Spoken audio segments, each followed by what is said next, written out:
भारत को विश्व गुरु और विश्व विजेता का गौरव दिलाने वाले दुनिया के महानतम सम्राट महान सम्राट अशोक महान जी का नमन करता हूं। और एक बार पुनः आप सबका तहे दिल से, दिल की गहराइयों से आप सबका स्वागत और आपके जीवन में मंगल कामनाओं की अपेक्षा करते हुए आज के इस कार्यक्रम के लिए जो हमारे देश की मूल पद्धति, मूल संस्कृति और मूल विचारों के अनुरूप आज का ये बड़ा समारोह संपन्न होने जा रहा है, जिसे आज की भाषा में शुभ तीर्थोत्सव और आज के 25-30 साल पहले फलदान के नाम से लोग जानते थे। उसी का दूसरा रूप जिस समय पूरी दुनिया में तथागत बुद्ध का ज्ञान चारों ओर बिखेर रहा था,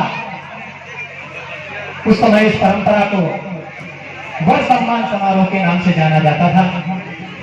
स्थितियां परिस्थितियां बदली, भाषा बदली, शब्द बदले और शब्दों के अर्थ बदल गए। इसलिए मैं संक्षेप में जिस परंपरा के अनुरूप आज का ये कार्यक्रम संपन्न हो रहा है, उसका संक्षेप में मैं थोड़ा प्रकाश डालना चाहूंगा। भारत का जिस समय इतिहास लिखा गया और भारत का इतिहास महान विद्वानों ने पढ़ा और उसको लिपिबद्ध करने का काम किया। पत्थर काल से शुरू होता है भारत का इतिहास और सिंधु घाटी सभ्यता के बाद जिस समय वैदिक काल की शुरुआत होती है, वैदिक काल के इतिहास को 4 बहुत बड़े बड़े यज्ञों के रूप में उसे जाना जाता है। वो यज्ञ भारत में उस चरम सीमा पर थे। सबसे पहले जो यज्ञ हुआ करता था उसका नाम गोमेध यज्ञ था। गोमेध यज्ञ में यज्ञ कराने वाले और यज्ञ करने वाले लोग गाय जैसे उपयोगी पशु को निर्मम हत्या करके और उसको वादी मूत्र में अग्नि की आहुति दे देते थे। दूसरा गोमेध यज्ञ और अजामेध यज्ञ हुआ करता था, जिसमें भेड़ और बकरे की बलि दी जाती थी। तीसरे यज्ञ के रूप में अश्वमेध यज्ञ के हुआ करता था, जिसमें घोड़े जैसे पावरफुल जानवर को मार करके उसका कत्ल करके यज्ञ की वेदी में चढ़ा दिया जाता था। और चौथा यज्ञ बड़ा ही अमानवीय था। इस तरह से सृष्टि की एक अमूल्य निधि, एक प्रकृति की अनमोल रचना मानव, जिसमें उन नौजवान बच्चों का बध करके और यज्ञ कुंड में समाहित कर दिया जाता था। जिस समय ये परंपरा इस भारत देश में जोरों पर थी, चारों ओर लोग राहिमाम करते हुए व्याकुल थे, परेशान थे, लेकिन उनको कोई रास्ता दिख नहीं रहा था। ऐसी ही स्थिति में, परिस्थितियों में कपिल वस्तु के महाराज दुर्योधन शाक्य और माता महामाया के गर्भ से संयोग से सिद्धार्थ नाम के बालक का जन्म होता है। सिद्धार्थ बालक का जिस समय जन्म होता है, जन्म के 7वें दिन उनकी माता महामाया का देहांत हो जाता है। उनका पालन पोषण उनकी मौसी महाप्रजापति गौतमी के द्वारा होता है। सिद्धार्थ गौतम का जिस समय जन्म हुआ उस समय हिमालय में तप कर रहे उस समय के विद्वान ऋषि, महान ऋषि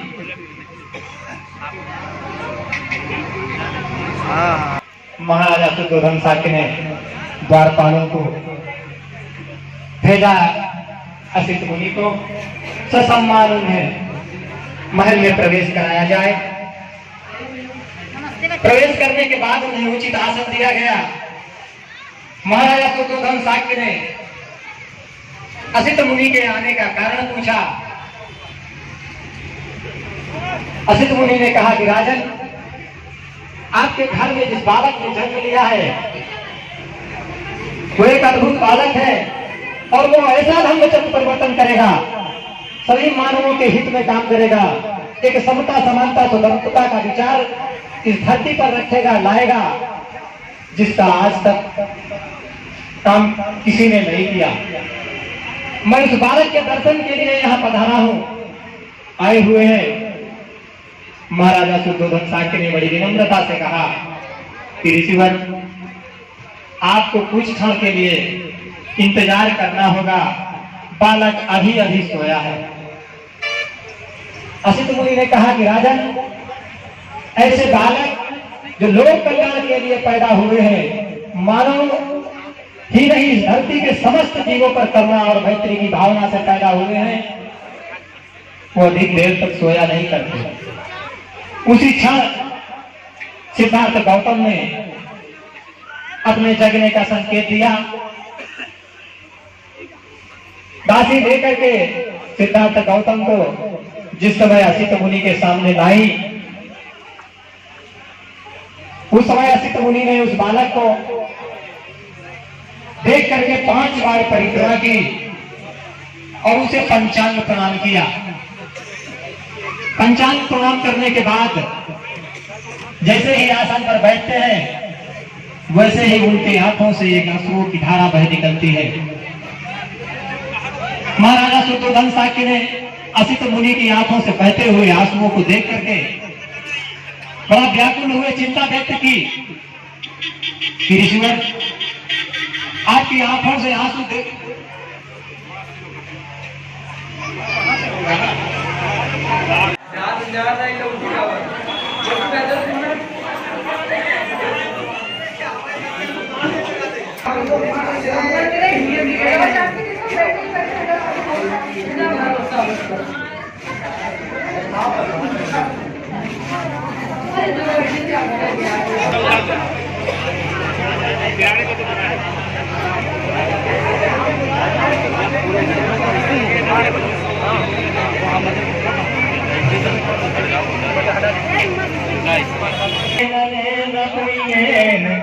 नेतेन लवानि मोक्षं पुष्पं विरायाति यदाइदं निकायो तथा याति विनाशं भवन्।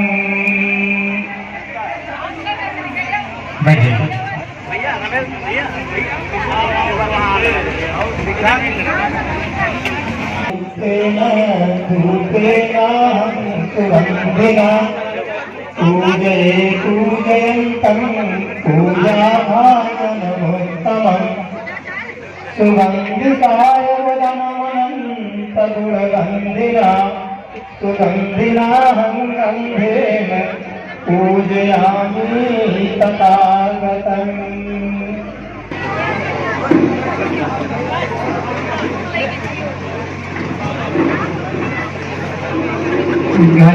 घनसारपदितेन दीपेन तमधंसिना तिलोकदीपं सम्बुद्धं पूजयामि तमोनुदं। बुद्धं धम्मं च संघं सुगततनुभवो धातो धातुगम्भे लङ्काय जम्बूदीपे तिरसपुरवरे नागलोके चतुर्थे सब्बे बुद्धस्य बिम्बे सकल 10 दिशे केशलोमादिधातु वन्दे। गन्धरूपेतं कुसुम सन्तति पूजयामि मुनिन्दस्य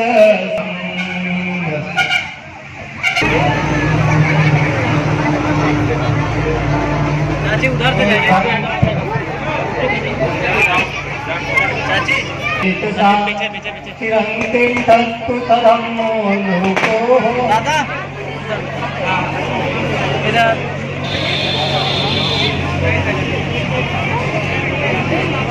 कन्या के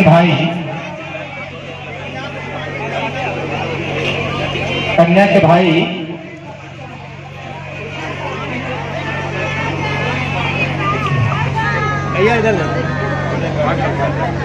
इमाय धम्म पूजाय कर्ताय शुद्ध चेतसा चिरं तिष्ठन्तु सदम्।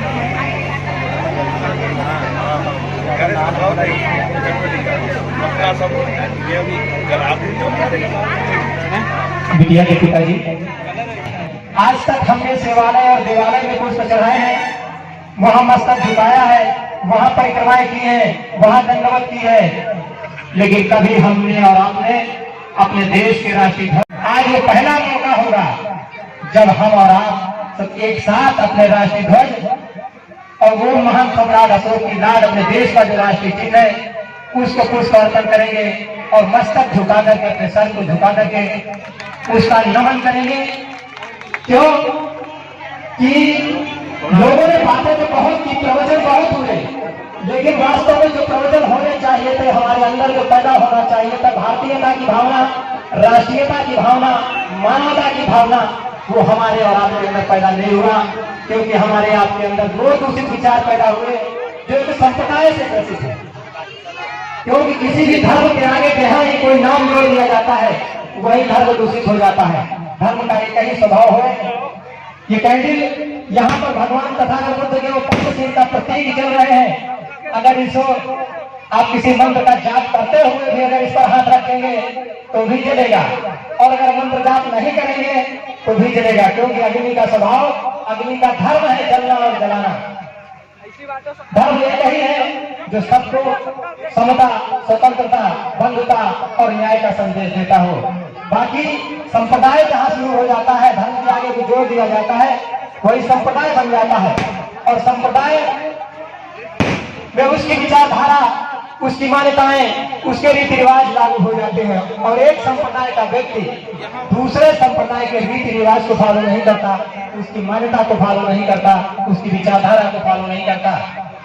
हम और आप आज एक ही विचारधारा, भारतीयता की भावना हो, हमारे राष्ट्र प्रेम की भावना हो, और गर्व से हम लोग ये कहना चाहिए कि गर्व से कहो हम भारतीय हैं। कोई हिंदू, कोई मुस्लिम, कोई जैन, कोई पारसी नहीं है। इस देश में रहने वाला प्रत्येक भारतीय सिर्फ और सिर्फ भारतीय है।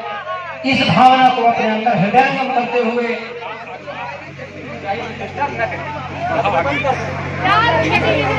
क्रम से आप आए। मैं यहाँ 4:45 बजे आ गया था, मुझे बताया गया कि 4 बजे आप आ जाइए, 5 बजे तक जरूर आ जाइए। मैं 4:45 बजे आ गया। अब आप ही क्रम से आए हैं तो कुछ मेरा नहीं है, लेकिन कुछ ना कुछ तो कुछ संदेश आपके खिलाफ जाना चाहिए। राष्ट्रीयता की भावना को पैदा करते हुए अपने आप को गौरवान्वित महसूस करें कि आज जो पहला मौका है जो हम राष्ट्रीय ध्वज को और अपने देश के राष्ट्रीय प्रतीक चिन्ह को पुष्प चढ़ाएंगे और उसका मस्तक झुका करके नमन करेंगे। जो जहां बैठे हैं वो भाई बारी बारी से डिस्टर्ब न हो, अव्यवस्था भी पैदा न हो। जब वो आ करके पुष्प चढ़ा करके वापस अपनी जगह पर बैठ जाएं, तब दूसरे लोग आए। किसी प्रकार की व्यवस्था न हो। वो तथागत भगवान बुद्ध के संदेश, वो तथागत भगवान बुद्ध का सूत्र हम यहाँ से बोलते हैं, जिन सूत्रों के बदौलत आज दुनिया में बुद्ध को विश्व गुरु के नाम से जाना जाता है। और नई ताजी बात यह है कि इस समय आपकी सोवियत संघ में जो सम्मेलन हुआ, वहां हमारे देश के यशस्वी और लोकप्रिय प्रधानमंत्री माननीय नरेंद्र मोदी जी ने इस बात को वहां कहा कि दुनिया ने लोगों को युद्ध दिया है, लेकिन हमने दुनिया को बुद्ध दिया है, बुद्ध दिया है। अब तो ऊपर वाला भी कह रहा है कि बुद्ध ही बुद्ध है, बाकी और कुछ है ही नहीं। इसलिए राष्ट्र प्रेम की भावना से उत्प्रेरित होते हुए सब लोग अपने पुष्प राष्ट्रीय प्रतीक चिन्ह और राष्ट्रीय ध्वज पर अर्पण करेंगे। बारी बारी से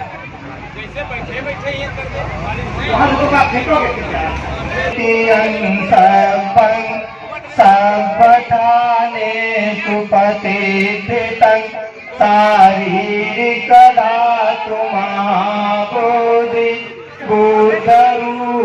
सकलं सदा यस्मूले सिंहो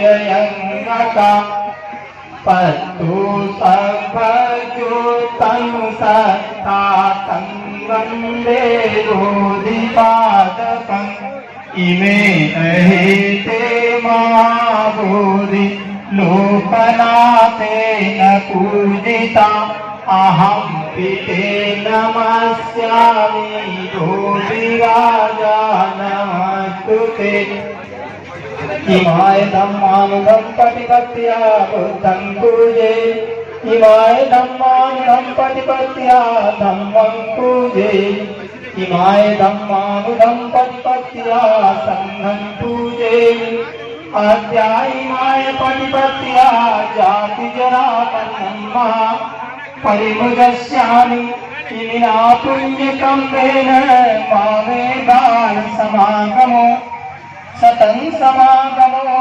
होतु यार निबानपत्त्या देवो वसतु कालेन सस्य सम्पत्तिः च तीतो भवतु लोको च राजा भव